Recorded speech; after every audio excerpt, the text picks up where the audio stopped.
presentation with parliamentary colleagues, where he notably explained to us and to those beyond us the findings of his digging into massive human rights violations, not to say war crimes, or as atrocities committed by Azerbaijan during the April War in 2016. I think it is an extremely valuable moment to have the Ombudsman of Artsakh here, because this doesn't happen every day. When it happens, it is one of the rare moments that colleagues who are not concerned with Artsakh every day get an opportunity to receive first-hand information from the territory regarding things of pressing concern. And this is even more important if these concerns are as pressing as random killings, mutilations, torture, and other acts of crimes of war can be. I will pass on the floor to Rúben Melikian straight away for him to be able to present the findings of his missions himself. And as soon as we're done with that, we can maybe turn to a discussion if there is time left. Thank you. Thank you very much, Mr. Engel. It's an honor to me to be hosted in European Parliament in Strasbourg. Thank you for organizing this press conference here. For us, for Artsakh Republic citizens, it's very important to be heard by our European partners, taking into account the lack of Europe in Artsakh and lack of opportunities to speak on our human rights issues. My mandate is human rights, so I will not cover any political issue. And what I'm going to present today is a purely human rights perspective, and a human rights perspective of a country which is not recognized. But even if the country is not recognized, the people cannot be denied. And people, their human rights should be taken into account.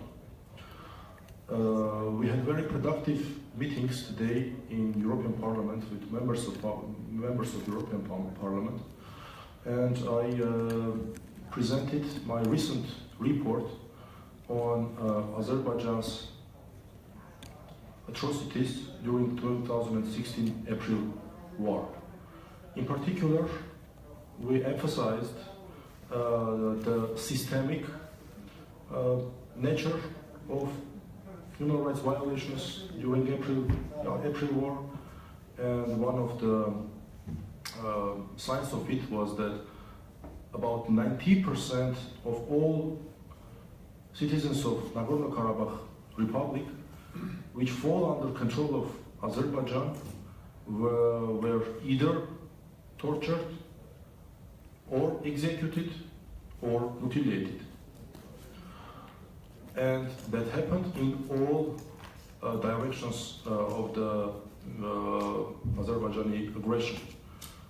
In Talish village, which is one of the symbols of that of April War and April War atrocities, and all other directions of the aggression.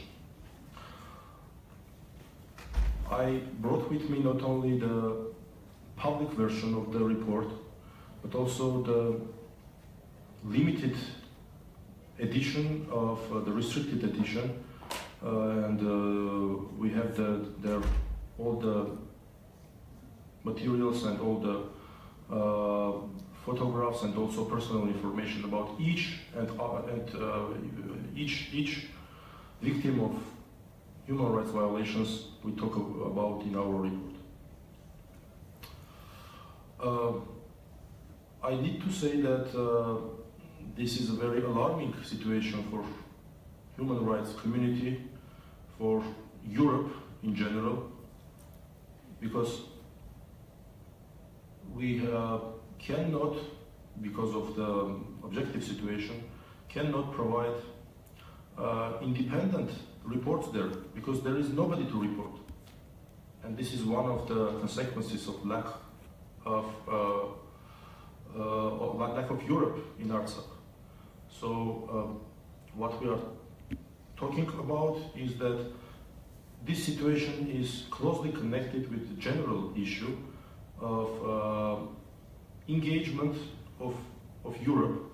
I'm not talking about official engagement and direct engagement, but also, first of all, I'm talking about human rights defenders community, human rights activists, which are more specified, which are more specific for my office.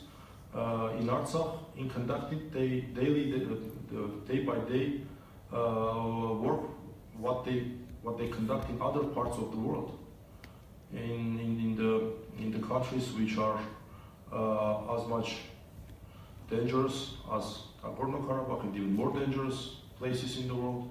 And this is the place where we have lack of human rights organizations.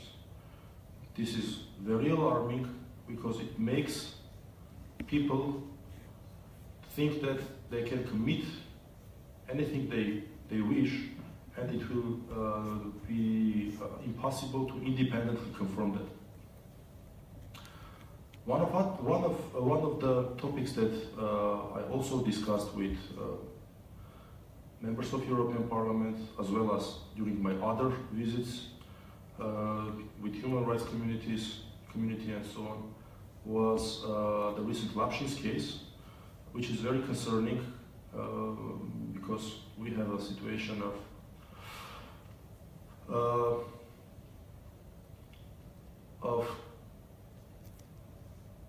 attempt to silence free speech on Artsakh and to make movement to Artsakh dangerous for those who decide to go to Nagorno-Karabakh, to Artsakh.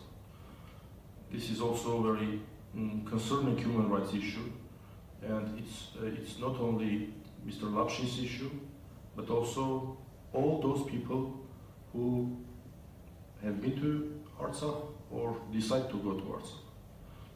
This is one of the topics that we discussed today with my colleagues. I also represented the ordinary and regular human rights issues, especially with my colleagues in human rights community. And Nagorno-Karabakh is a country which lives its day-by-day life. Nagorno-Karabakh ombudsman is the ombudsman who makes almost the same job as other human rights defenders in the other parts of the world. And we have the same problems, we have the same, we face the same obstacles, we face the same issues, and that's very important for me to discuss with my colleagues, especially with human rights community, the issues, the ways of resolving them, and so on. One thing is very important, that my principal perception of the situation is that the people of Nagorno-Karabakh is ready, and it showed it in multiple times, to be more engaged with Europe, to be more, to take more examples of European values. And I firmly believe that they need to be given a chance. That's it for the preliminary speech. Thank you. Thank you. It is indeed so.